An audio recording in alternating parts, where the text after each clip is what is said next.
It's been so long since my last update and I have so much to share. I'm going to split this video into two parts.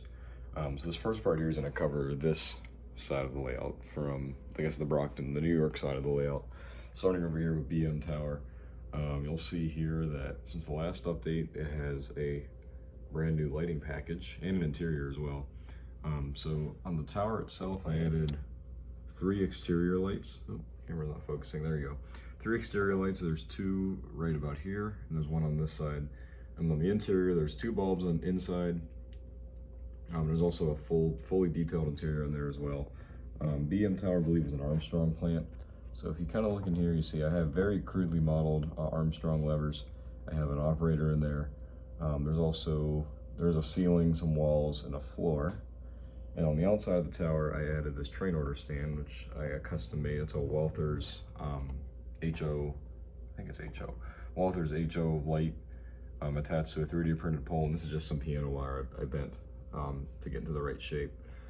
These lights over here are just 12-volt incandescent bulbs, and it's a brass lampshade that I bought and I attached to them.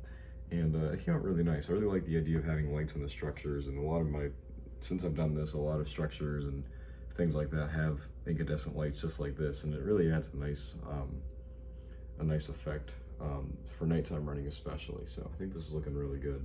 I do need to redo this floor here. I'm not a fan of how that looks, but I'll come back and get to that at a later point. As we pull back here, another new addition is this Bob's Country Store. I was just talking about lighting. This one is not lit up, it's not wired up at the moment, but this is a Woodland Scenics building. I forgot that I had this, and I was going through some storage and pulling some things out, and came across this, and I had this empty area here right below the tracks, and I thought this would be a nice spot for it, so I was able to kind of finagle it in here, and it looks pretty good. Woodland Scenics, they do make nice stuff, and I think it kind of blends in pretty nicely. It comes, right along here in the road. The leveling, it levels up pretty well, and yeah, I'm pretty happy with it. I think it looks really good, and it kind of fills in this area. There's no prototype to it or anything, but I figured, especially look at the country store, you see it sells like what we have here, cold drinks, and especially the bait. In real life, if you drive like another mile or so down the road, you hit Lake Erie. So I think it's pretty reasonable for this to be here, and I'm pretty happy with it. So I think it looks good. I'll keep kind of, my camera's having trouble focusing today. There we go. Keep coming back here. There's a signal. It's been there for a while, but still looks good. Oh, these are a couple new telephone poles. I think that one's new, and that one I think is also new. So these ones here have been here for a while, but we'll keep on pulling back here. My next new addition there's actually a couple new things that are here. Is my station that I added here. If you watch some old videos, probably about a year, about a year ago, maybe 2 years ago. No, a year ago. This station used to sit over in the Lorraine area. You see I have a new structure there, which I'll get to later. But this is an Atlas Riverton station kit that I repainted in nickel plate colors. The original plan was to put it here. It ended up over in the Lorraine for a little while, and it eventually made its way back here, and it looks pretty good. Now, the real station at Brockton was actually a Pennsylvania Railroad design, because this is technically a Pennsy track here, and the nickel plate was all the way over here. It was a joint station, but it was a Pennsy style, Pennsy build. So again, a little bit of creative liberty was taken here. This is actually painted and more closely reflects a nickel plate station that was over in Painesville, Ohio, which is in the Cleveland area, sort of. But I think it looks really nice. It was originally painted green. I painted it the gray and black. And again, just I was talking about lighting on the BM Tower, this thing also has a nice plethora of lights. It has, I think, it has these 4 bulbs, on the perimeter corners. And it also has these little lights above the door on this side, as well as on the door on the other side, if you can see it right over here. And just like the tower, these are just 12-volt incandescent lamps with lampshades. And on the ones over the lights here, over the doors, these are Walther's lights. And I really like these. Now, again, I like the incandescence. I know it seems to be kind of unusual in the age of LEDs. A lot of people use LEDs, and I do agree there are advantages to LEDs. But in my opinion, the incandescence just looks so much better, especially for a layout that's set in this era, the late 50s, where LEDs weren't even a thought. I like the look of the incandescents. They do look more realistic, in my opinion.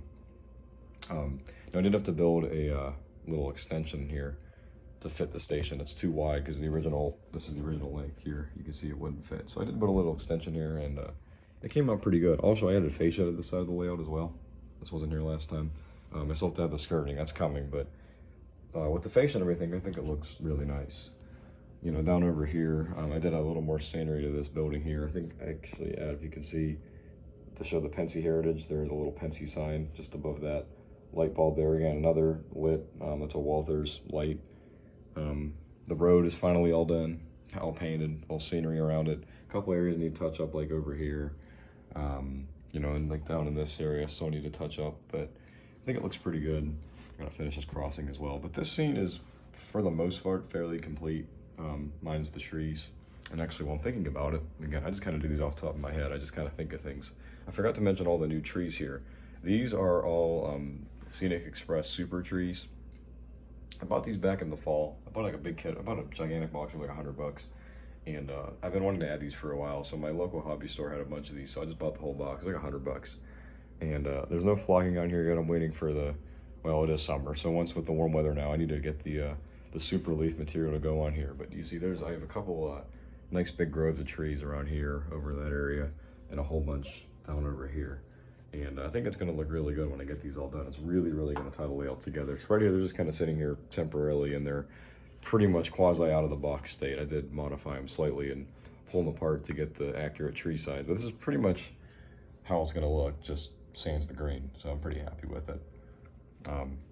Anyway, but yeah, I have this seems pretty much all done aside from the trees, and it's looking pretty good. Now for the other way here at Brockton, this is a new Lionel coaling tower that I added. I got this thing for dirt cheap, and in real life, the Pensy had an engine servicing facility here. They had a sanding tower, a coaling tower, you know, penstocks, couple, nothing huge, but it was a respectable engine servicing facility that was here in real life.